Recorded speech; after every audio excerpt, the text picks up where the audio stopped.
I'm Emily Campagno, here today, host of Kennedy on Fox Business Kennedy, Fox Nation host Tommy Lahren, Fox News contributor and syndicated radio host Leslie Marshall, and in the virtual center seat today, David Avella, GOPAC chairman.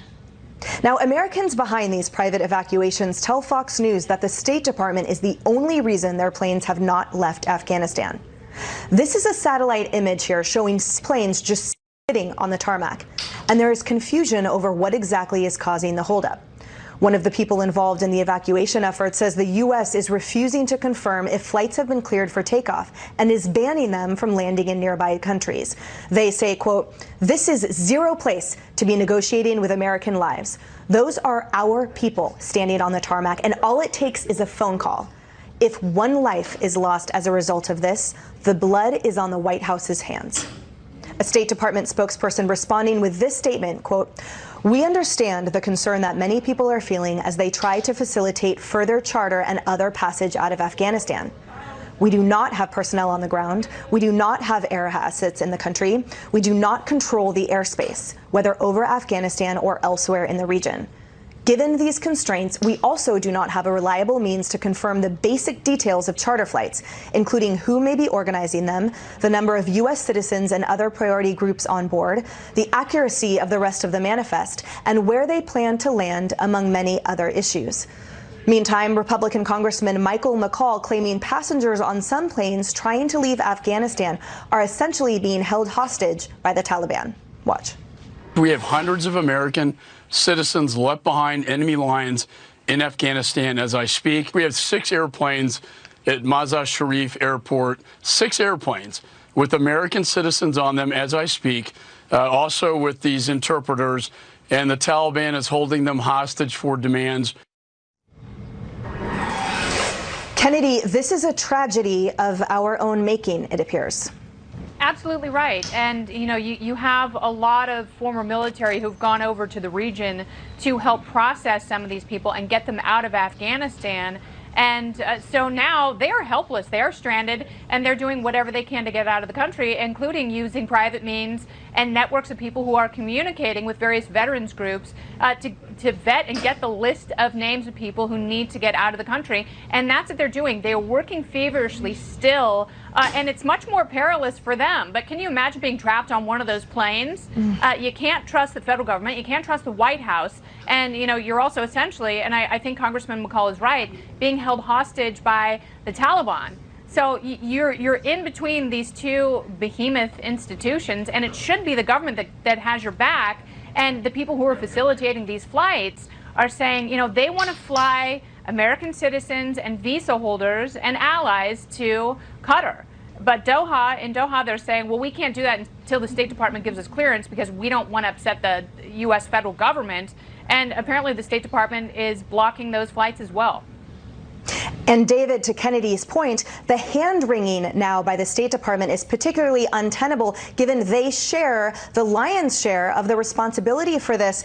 And now they are not denying the accusations that it is indeed they who represent the largest roadblock. Absolutely. We now have Americans who want to leave Afghanistan who cannot. And we have Afghan nationals who are coming to the U.S. that we're not sure we want them or not because the reports on the vetting process are questionable at best. I mean, this whole fiasco is as if you, Emily, were building a house and your builder, your contractor, told you to do A, B, and C, and you did D, E, and F. At every turn where this administration has gotten counsel from our allies or their own department officials, the White House has chosen to go the other way, and now we just have a big mess on our hands. And that refusal to go with option A, B, or C had deadly consequences for 13 of our U.S. service members. And Tommy, all of this, including horror stories mounting up from that country, all this as the commander-in-chief is on vacation. Once again on vacation, taking Labor Day off. None of us are surprised by that. Every time there's a major event in this country, he seems to be out of the office. And we know that Kamala is set to go to California and campaign for Gavin Newsom later this week. But this is all just evidence on how poorly planned this entire operation was. But I'd also like to compare and contrast what's going on right now with those Americans that are stranded in Afghanistan and compare that to our wide open southern border. We've got over 1 million illegal immigrants surging across our southern border, and yet we've got Americans in Afghanistan, and the State Department is saying they don't really have a plan to get them out. They're basically saying that they don't have responsibility for it, but then reports are saying that they might actually be blocking these Americans from getting out, these planes from leaving. So let's just compare and contrast that. It seems to me that this America Last administration at every turn just continues to put America further and further behind while opening the floodgates and opening our doors to the world's people. My goodness, this administration is one disaster after another, one dumpster fire after another. And the worst part of it is they don't even seem to care. And Leslie, the juxtaposition is so stark. As we were showing those images on the screen a moment ago, the video of our commander-in-chief being able to leave his tarmac, I believe that was on Marine One for his vacation, while there are 6 planes stranded downed on the tarmac of the Afghanistan airport there, and the White House spokesman maintains Americans simply don't want to leave. But these attempted charter flights really say otherwise. There's so much here to unravel. Ms. LaCree is actually responsible for one of those charter flights. She has 34 passengers for that charter flight. She said no one is being held hostage, and we're getting conflicting information. One, because Reuters and other news outlets have not been able to substantiate and verify these claims. Two, we have 2 Republican congressmen. We have McCall saying that it's the Taliban holding them hostage. We have Walt say it's the State Department holding them hostage. And then what we're hearing, and if the State Department is holding them hostage, we're getting that information from the Taliban, who I think we'd all agree none of us would believe. We need to have the facts. The facts are approximately 100 Americans are in Afghanistan. Some of them do not want to leave. I've spoken to some family members who want to stay with their family members there, at least for the time being. We have no evidence that there is a hostage situation. Not only has the White House said that and the State Department said that. And with regard to a president going to their home, whether it was George W. Bush in Texas, Barack Obama visiting his family in Hawaii, Donald Trump playing golf, or Joe Biden in his home in Delaware, presidents really never stop working, even if they go to their home away from the White House home while they're president, whether it is 1 or 2 terms. I think we all know that. They have a staff with them. They are apprised of what is being done. The State Department continually repeats that they're doing everything that they can. There are private charter companies that are stating they're going to give the manifest to the State Department. State Department is saying we need those manifests. Obviously, they can't just give a green light for anyone to get on a plane. We certainly don't want any of that Taliban government getting on one of those charters. Fox News has verified some of those manifests, and they published that reporting. You can see that. And to your point about Joe Biden works in his home away from home, he doesn't even work when he's in the White House. You know, if I were one of these family members in America waiting for someone to return from Afghanistan, I'm sorry, but that's not satisfactory to me. And you don't trust the Taliban? Neither do I. But guess what? I also don't trust the State Department and this administration, because it has been lies for 4 administrations, and they're continuing that now.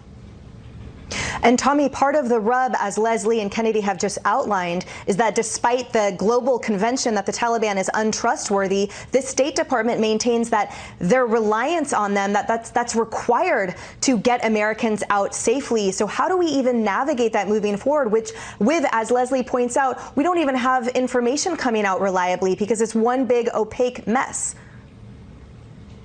Well, again, it's always easy to look back and say we could have done this better. I think most Americans would agree that we could have done this better and made better plans so that we didn't have this kind of disaster that we're confronting now. But that's neither here nor there. We have to move forward. I would just say also last week, though, President Biden did tell us that it was in the self-interest of the Taliban to work with the United States. It was in their self-interest to be in some way helpful to us, the United States. We all know that that's not the case, whether it's the Taliban, whether it's ISIS, ISIS-K, whether it's any of the 15 13 other offshoot Islamic groups. We cannot trust them. We never should trust them. We do not leave Americans behind. And I think, again, we're all going back to we need the facts, we need answers. Well, the person we need facts and answers from is the president and the commander-in-chief. But sadly, he is on vacation. And to Kennedy's point, absolutely, he does not work when he's in the White House. He doesn't work when he's in Delaware. He doesn't work when he's anywhere. And that goes for his vice president as well. We need answers. We deserve them. We get nothing.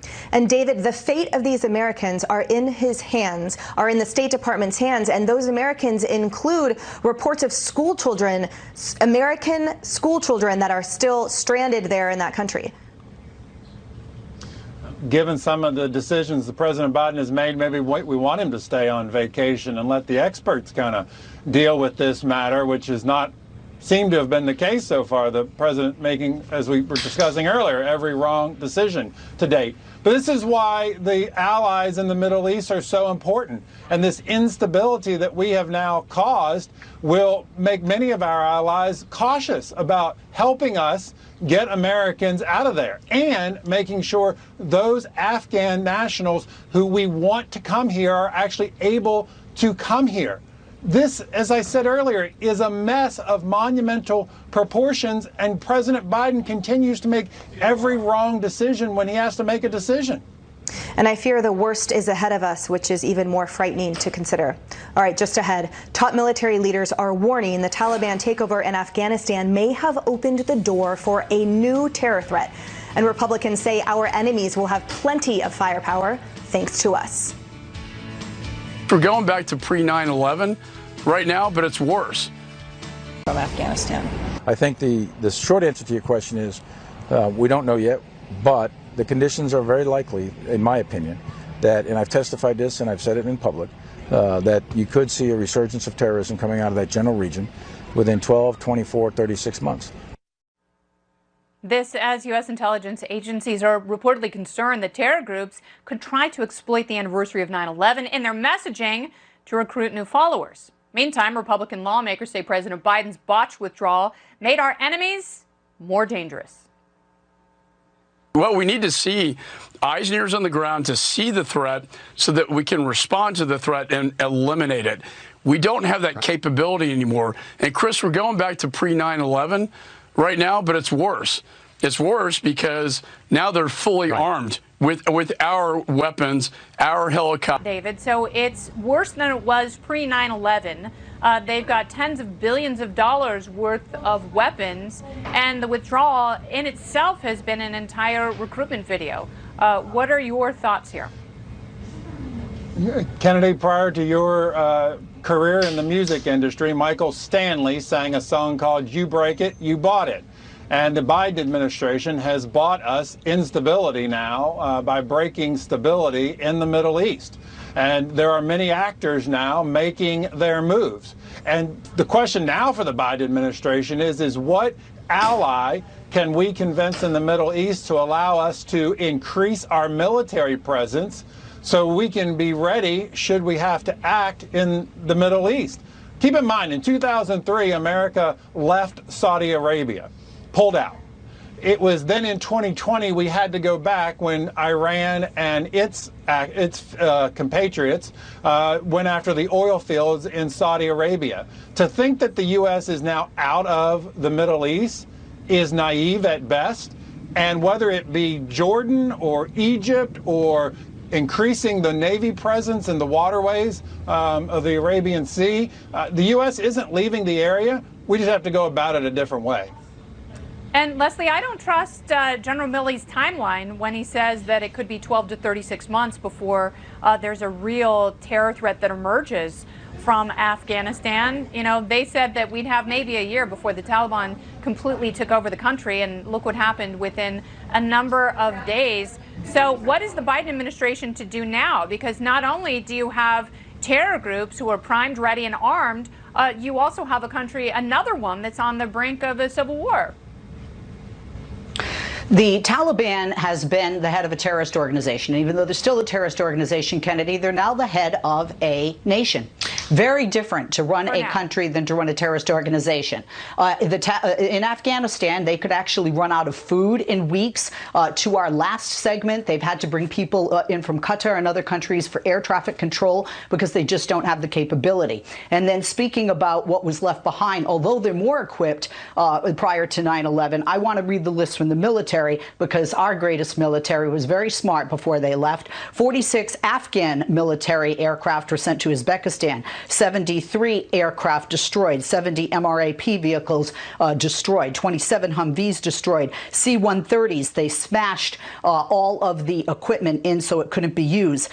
Aviators, they ripped out the guts, the electronics, and the list just goes on. So although the Taliban have more equipment than they did prior to 9/11, it's not the list that we see. As a matter of fact, Al Jazeera America had a video that showed them celebrating when we left, and that turned very quickly to disappointment, frustration, and anger when they found that what was left behind militarily was largely unusable. And in addition, some of the things that have been left behind, they don't know how to use. Well, they know how to use the as our military is. 300,000 firearms that we left behind, and they also had a lovely military parade with all of our hardware in Kandahar. So, Tommy, what are Americans supposed to do now? How do we develop a sense of safety before the 20th anniversary of 9/11, which is this coming Saturday? There's no way to ensure safety 100%. We know back in the days of radical Islamic terror in the United States that were cropping up, it seemed like very often that we're going to have radicalization within our country. But I'll tell you what we do to prevent threats from outside. We secure our border. That, to me, is the point that needs to be reinforced here. Whether we want to talk about the withdrawal or we shouldn't have withdrawn or we need to have a presence in the Middle East, that's neither here nor there. What we need to talk about is how we're going to protect and defend our own country, which is the responsibility of this president and this Democrat government that is now in control of our country to protect and defend it. And when you have a wide open border like we're seeing right now, it's not just people from South and Central America coming in. It's going to be the world's people that are going to exploit that open border, especially coming up on the anniversary of September 11th. That's even more reason to make sure we know who's coming into our country, we're aware of it, and we enforce that border. That feels like we're kind of screwed. So, Emily, let me ask you this. General Milley himself said that Afghanistan is now teetering on the brink of a civil war. Is that an admission that this president's withdrawal has failed?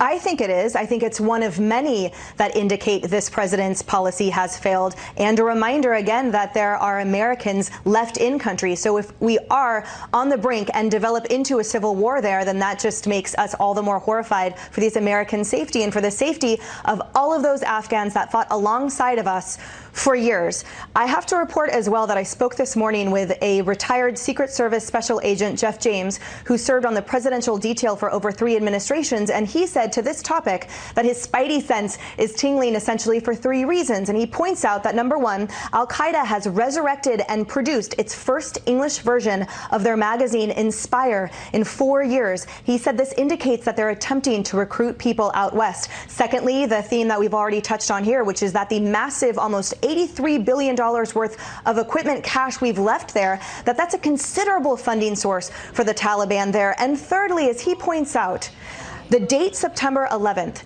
holds just as much significance for those who wish to do us harm here on the homeland as it does for us. And for that especially, I honestly am terrified. All right, well said.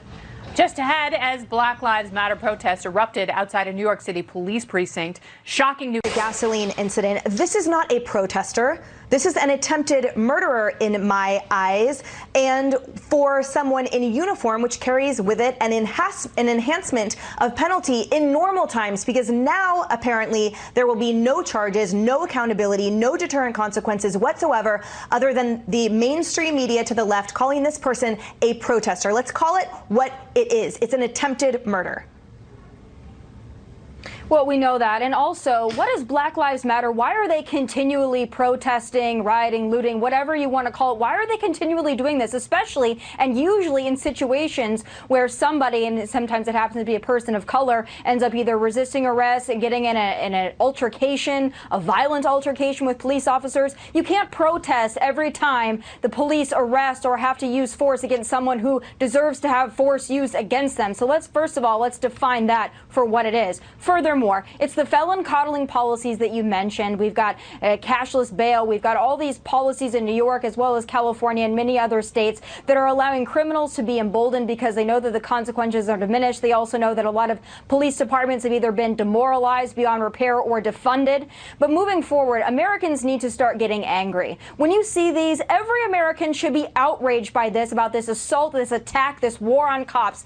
Every American needs to be mad, and Black Lives Matter has been mad for too long. It's time for decent Americans to stand up and say this organization is not about police brutality. It's not about oppression. It's not about raising awareness and true activism. It's a thug organization full of violent criminals who are running rampant in our country, and it's time to call it what it is. And it's time for us to start getting upset and angry at companies and people and politicians that are still placating to it. Enough of this. And Leslie, these guys, though, they show up. And that was the point of that second clip we showed, that when, regardless if their lives are in danger, they are heroes. They put on that uniform and they show up, even if they die trying, which we've seen horrible circumstances of as well. And so despite or on the side of all of this vilification happening of these men and women who wear the uniform, they still show up every day trying to save lives and in emergencies. I have police officers in my family. I have great respect for the police. The majority of them are good and do save lives. That video that you showed. But we can't, just as you can't say, all cops are bad when you have, an individual who shoots an individual wrongly. We can't say all these shootings are bad or wrong. I would agree with you on that, Tommy. But we also can't say this is an entire organization. This is one individual who allegedly has done this. We have seen the body cam, but until there are charges brought forth, and certainly until they find the individual, horrific. I'm a pacifist. Horrific. I can't stand, I abhor, I detest violence toward another human being, whether they're wearing a uniform or not, of any kind. This is absolutely horrific, one. Two, speaking of investigation and having all the facts come out, we have to look at, was this a good shooting or not? One side claims that the individual, the victim had his hands up. The other side, the claim that the police asked him to drop his weapon and he did not. Remember, if you have your hands up and you still have the weapon in your hand, it's still considering not having dropped your weapon. So we have a lot more information here, but never, ever, ever, ever should anyone, left or right, protesting harm anyone else. And I think when you look at the polls, not I think, I know when you look at the polls, a majority of Americans actually support the police. That, by the way, goes within the African-American community as well. And we see that support certainly not just for what's happened here in New York and other places where I am, in Los Angeles, but also on January 6th, when they see the Capitol Police, the Metropolitan Police defending our democracy and our elected officials. Kennedy, to Leslie's point about the majority of Americans supporting law enforcement, then the vocal minority has such damaging consequences because a lot of the rank and file officers, have to follow commands of their city officials even saying, stand down and whatnot. We saw that throughout Portland and Seattle and the like. We saw here body cam footage of the pouring gasoline, and yet those officers did not get out of the van and arrest that person, which they could have.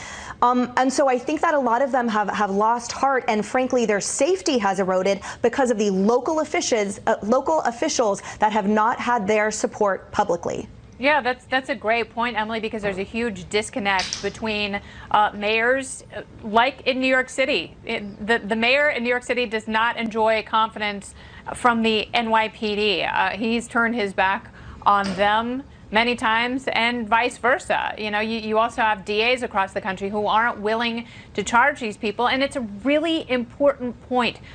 Protest is healthy. Speaking truth to power is necessary, and it's very American. What this guy did, that is not protest, and there has to be a very clear differentiation, and the Black Lives Matter organization has to denounce that kind of violence and attempted murder if they're going to emerge with any integrity and have a voice in this conversation going forward. But you're absolutely right, and for people who don't trust police, do a ride-along with your local department and see how they are policing in your community.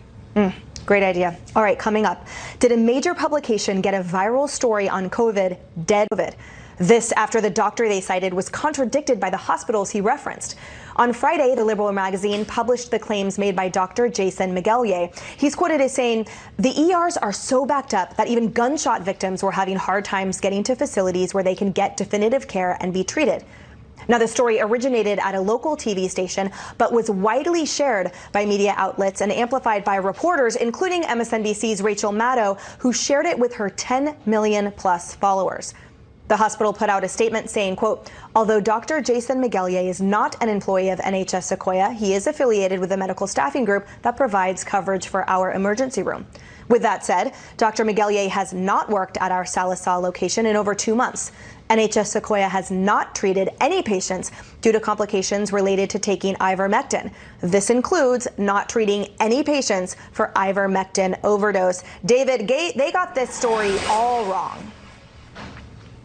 Absolutely they did, and it underscores the doctor-patient relationship is more important than the Rolling Stone readership relationship. And it also underscores that it is the chaos in Afghanistan that is driving veterans to Republicans. It is the chaos of the protesters that are driving law enforcement in that community to Republicans. And it is this hypocrisy and choosing facts by the media that will keep the Republican base fired up, that sets 2022 up to be a strong year for Republicans. And Leslie, the issue is the magnitude, right? It's the amplification that occurs. So it goes from a local TV station and then spreads like wildfire to millions of followers and readers and viewers. And then the correction is probably amplified a fraction of such. When I was a kid, we used to go to these sleepovers and play a game called telephone. And you'd whisper something in somebody's ear, and by the time it went all the way around, in my case, the girls, circle of girls, the message came out completely wrong. And that's what we have here amplified, but we're dealing with human lives. Rolling Stone was irresponsible in its journalism or lack of journalistic practices. They should have verified. Today, Reuters put out a story that I just mentioned earlier that it said it could not verify. You don't put it out if you don't verify it. We saw media outlets saying that Joe Biden didn't greet the caskets of our 13 fallen service members when there's video footage of him standing there along with the First Lady. I'm sorry, journalists across the board, left, right, online, radio, television, in print, they have got to verify. That's journalism 101. You don't put it out there unless you have verification. And Tommy, to Leslie's point, on the back end, though, Rolling Stone, note that they did not apologize or retract. They just quoted the updated statement from the hospital. So there was zero accountability or taking of responsibility on their part for the lack of verification that Leslie mentioned. Now, I'll agree with Leslie that all journalists have gotten a little bit lazy and that they need to verify their sources. They need to verify their facts and their information. I agree with that wholeheartedly. But I think it's the treatment here that seems to be double standard, glaring right in our face. Now, if Rolling Stone does this, they don't really even have to apologize. We're talking about it. Will anybody else talk about it? Probably not. This isn't the first time Rolling Stone has gotten something wrong. I think we all remember the UVA rape scandal story that they got so wrong. So this is not a first for them. In fact, it's probably many. But I will say this. Now, if a conservative publication or a more conservative publication got something wrong, imagine the treatment. Imagine if one of us even says something about COVID that they deem to be misinformation or that they just simply do not like. They count us as murderers and saying we're trying to kill people and spread misinformation. The White House itself has worked with Facebook to try to tamp that down in any conversations about COVID. So it's the double standard here, to me, that is so aggravating and so annoying. And it's up to journalists on both sides of the aisle to hold each other accountable and end this. Kennedy. There's a fun saying in journalism. When your mother tells you she loves you, check your sources. No one's really doing that anymore. It's incredibly lazy. They don't need an update. They don't need a correction. They need a full retraction of this story. The premise of the entire story is false. That means the story is completely wrong. It is not based in fact. You have to retract the whole thing. You're not just correcting someone's name or a date or something incidental that doesn't change the thrust of the story. The entire story is wrong. And this is the kind of thing that gets stuck in people's heads and they go, oh, well, I heard that horse dewormer is killing people faster than COVID. That is not necessarily true. So if we are so concerned that if we have the vapors over misinformation,